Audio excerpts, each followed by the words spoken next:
Hello, so this is going to be a video on Soviet F-1 grenades. Now, these ones I bought are supposedly the Polish copies or Polish-built versions of the Soviet F-1 grenades, but this video will just basically be on the F-1 grenade. So these are deactivated. Obviously I don't have live grenades in the UK. I don't know if there's actually many countries where civilians are allowed to buy sort of live, sort of military-style hand grenades. So how they've deactivated them, pretty simple. If you look underneath, you'll see that there's holes in the bottom. All they've done is basically cut the bottom off the grenade, taken all the explosive filler and the primer out, and then they're hollow. Although they're still pretty heavy. I'd guess 500, 600 grams of the weight of this. So it's important to note with hand grenades that actually the cases on them are quite obviously heavy. So these are F-1 grenades, but they are part of the family of UZRGM grenades, which is the Soviet thing they put on most of their grenades. So I can't remember what the exact translation is, but what it actually refers to is this, because you'll notice that this unscrews. And this kind of arming device, or whatever you want to call it, where there's the pin in it and obviously like the spoon and all that sort of bit, these were unscrewable, so this referred to the family of actual arming devices that you could put on grenades. The idea being, which is quite clever, that the Soviets could make loads of different types of grenades and make different kinds of trigger systems for them, and they'd all be compatible with each other. You know, where you could just screw the bits in. So, as you can see, what it basically does is it has a screw thread there. You can see through it there. Hello? But, yeah, what they did was quite simple. The point was that you'd have a screw thread, and then whichever arming system you'd use, the primer, sort of, you know, the percussion cap primer sort of thing would have been there. Then you'd have had the fuse and the explosive. You only had to basically change the arming system on any of them, so all of the explosive bits to make the grenade go off would always be there. But then you could have had much smaller or much bigger, depending on how you wanted to set them up ones. As far as I understand it, this is the standard one. This is basically the arming system where this one's actually intact. They left the firing pin in this one, so it does work. I'm not going to pull the pin on this because it's a pain to reassemble it, but I'll demonstrate how it works. So up on the top bit, you've got the firing pin held under spring tension, held in by the spoon. So all the spoon does is it's held on via the pull ring, so that's what keeps the spoon in place. This just works like a cable tie. You could actually replace that with a cable tie and snip that if you wanted to. So all you have to do is obviously hold this down before you pull the pin. Once the pin is then pulled, the only thing keeping the spring from releasing is you holding down on this. So when you're ready to throw it, you'd obviously release it. Then what happens is this basically flies off the spoon, right? The spring is then released. The spring shoots down with the firing pin. The firing pin would then hit the bits in the grenade, so essentially, you know, the percussion cap, the primer, and then that starts burning the fuse. Then obviously you've got a few seconds before the grenade goes off. That's all there is to it. But the beauty of this system, as I said, was that basically they could put different things on it for what they wanted the grenade for. So you could have an improvised landmine version, apparently, you know, where you had one of these that screwed in, that essentially had a pressure plate on the top, which would then set it off, but you could just put the same grenade in the sand up to there or something to work like that. Again, a very clever system. So this is the kind of universal one, because this could be used obviously as a tripwire if you wanted to, with a string or something attached to that to pull this out. As you can see, it would just come out if my hand wasn't in the way. You'd see, now it's not moving again, but you'd see that basically that would push in and push out. There we go. So if you had a tripwire on that and somebody walked into it with enough force, or a vehicle pushed into it, then it would yet set the grenade off. Now, these grenades are what are called defensive grenades, which means they have a bigger explosive radius than offensive grenades. So the difference being that a defensive grenade is not intended for use to be thrown by a person in an open field. The reason being that they probably can't throw it far enough to the point where the explosion or the shrapnel won't get them. Offensive grenades, I think it was the RDG-5, wasn't it? The Soviet offensive grenade that looks a bit more similar to the US sort of Vietnam era grenades. The idea of those is that it had less explosive and less shrapnel in it. So the idea of those is that you could throw them.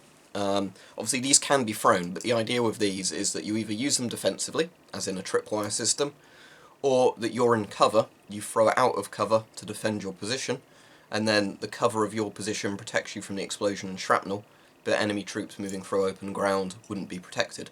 Supposedly with these, it's something like a 30 to 50 metre pretty much guaranteed kill radius, although I suppose it's never guaranteed.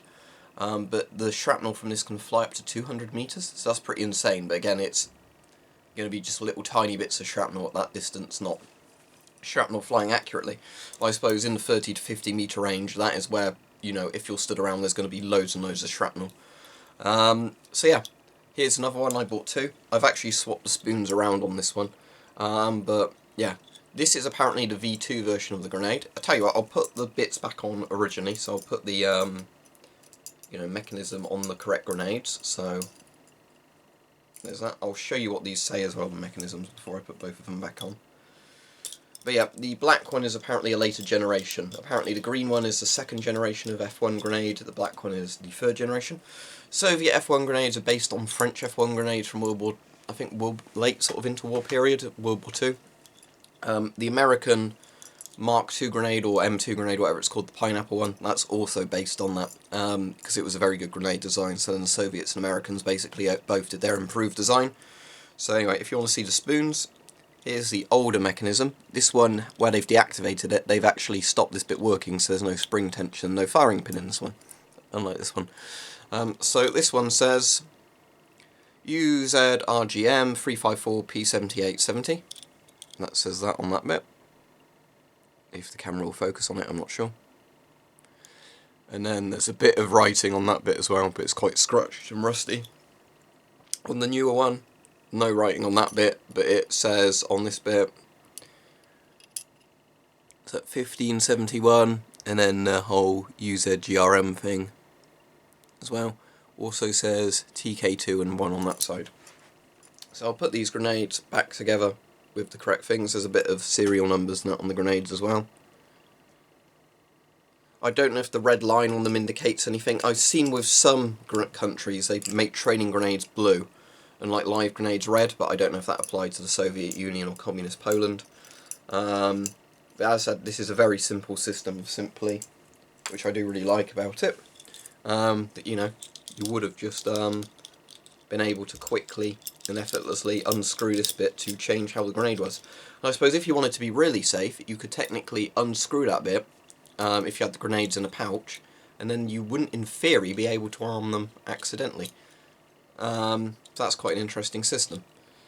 I suppose it's still possible maybe to set the primer off like that, but yeah. So what I might do with these grenades is fill them up with sand, find something that would go across the bottom bit, maybe a little rubber cap or something, you know, or like a rubber or plastic cap or something that I could put across the bottom of these.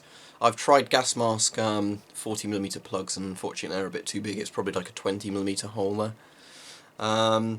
So yeah, what I really need to do, find some sort of cap that will fit on there. Then all I have to do basically is, you know, fill these with sand to add a bit more realistic weight to them, even though they're already heavy. Put that cap on the bottom, and then you've got, obviously, grenades that will never go off because there's no explosive filler in them. But you know, grenades. But the weird thing is, if you had the proper filler for this one, it would go off, because the firing pin and everything still works in there. But then again, really, if you had the grenade with all the bits in it, and not this bit, you could just literally, I imagine, get a screwdriver, do that to it, and it would act the same way the firing pin would. But there you go. For the people interested, these are also in Stalker. They're the more powerful grenade in Stalker, the F1. Soviet F1 grenades, or the Polish versions of Soviet F1 grenades. I think these have been phased out of service pretty much now with the Soviet Union, although apparently a lot of countries still use this that have them in their inventory. Well, sorry, Russia now, not the Soviet Union, obviously. As far as I know, the Soviet Union did probably use these until the collapse of the Soviet Union sort of period. But they've been using these pretty much from sometime like 1943. I think they made a couple of small improvements to the design, as you can see, between these two over the sort of 60 or so years, but yeah, pretty cool things. So yeah, there you go. That's the F1 grenade, a very mass-produced grenade. Whether or not it's the world's most mass-produced grenade, I don't know. Because apparently, obviously, if the Soviet Union was making these, lots of the Soviet satellites, you know, commie bloc countries are making them. And apparently at one point Communist China had a clone of this. It does make you think, is this technically the world's most produced grenade, the Soviet version of the F1? Very well could be, I'd imagine. But yeah, there you go. Quite an interesting thing. And unlike the movies and video games, this thing has a very large kill radius. It's not something you just chuck, you know, 10 yards from you. Hurts the person next to it. No, you have to use this from cover or something, or with a tripwire. Because apparently, yeah, anywhere between 50 yards to meters to 200 meters, this can kill you. But there you go. Real grenades, not video game grenades.